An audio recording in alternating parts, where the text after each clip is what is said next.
क्या भारत और नेपाल के सदियों पुराने रोटी बेटी के रिश्ते में कोई तीसरा देश विलन बनने जा रहा था? दिल्ली से लेकर काठमांडू तक अचानक मचे कूटनीतिक तूफान के पीछे की सनसेट स्टोरी क्या है? आज हम आपको बताएंगे कि कैसे नेपाल के प्रधानमंत्री के बयान ने दोनों देशों के बीच सीमा विवाद की आग को दोबारा कैसे भड़का दिया, बात तीसरे देश की एंट्री तक कैसे पहुंच गई और फिर कैसे नेपाल सरकार को यू टर्न लेना पड़ा।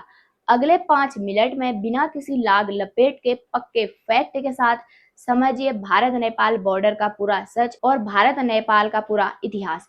नमस्कार, मैं निर्मला पांडे और आप देख रहे हैं स्टार न्यूज।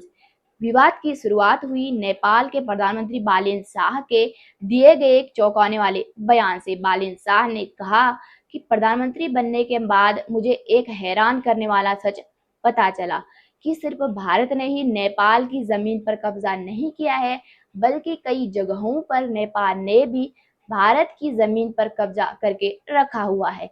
इतना ही नहीं, उन्होंने यह भी कह दिया कि इस सीमा विवाद को सुलझाने के लिए नेपाल ने ब्रिटेन सरकार से बात की है, क्योंकि यह विवाद अंग्रेजों के जमाने का है।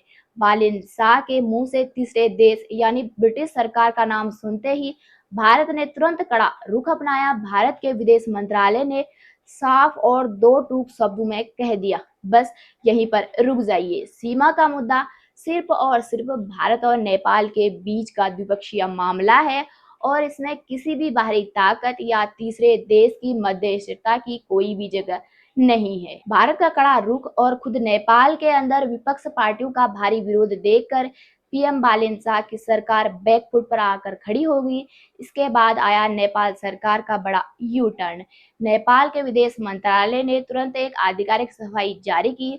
उन्होंने साफ किया कि पीएम के बयान का मतलब कोई आधिकारिक टेरिटोरियल क्लेम नहीं था, बल्कि बॉर्डर पर नदियों का रास्ता बदलने की वजह से जो किसानों की जमीनें इधर उधर हुई हैं, वो उसकी बात कर रही थी। कौन? नेपाल के प्रधानमंत्री बालिन शाह।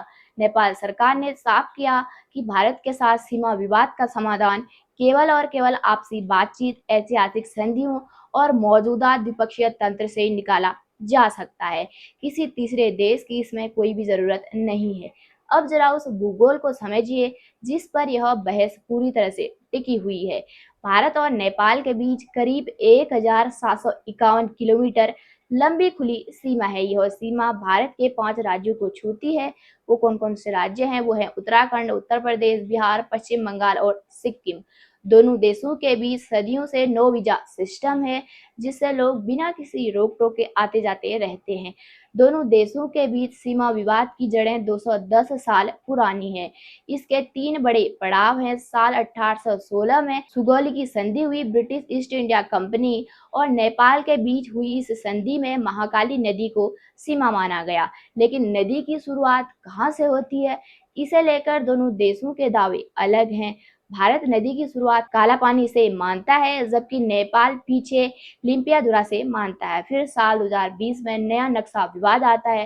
भारत ने जब उत्तराखंड में लिपुलेख दर्रे तक सड़क बनाई, तो नेपाल की तत्कालीन केपी शर्मा ओली सरकार ने नया राजनीतिक नक्शा पास कर दिया। भारत के काला पानी, लिपुलेख और लिम्पियाधुरा को अपने क्षेत्र में नेपाल ने दिखा दिया था, जिसे भारत ने खारिज कर दिया था। अब ताजा विवाद 2026 नए प्रधानमंत्री बालेन शाह ने यह कहकर नया विवाद खड़ा कर दिया कि जमीन का क्रॉस ऑक्यूपेशन दोनों तरफ से हुआ है और इसमें ब्रिटिश को भी शामिल होना चाहिए। नेपाल की राजनीति में युवा प्रधानमंत्री बालेन शाह एक नए और व्यावहारिक दृष्टिकोण के साथ आए हुए हैं, लेकिन अंतर्राष्ट्रीय कूटनीतिक भावुक बयानों से बिल्कुल भी नहीं चलती है, वो चलती है समझौतों से। नेपाल अपने ईंधन, अनाज और समुद्री व्यापार के रास्तों के लिए पूरी तरह से भारत पर निर्भर है।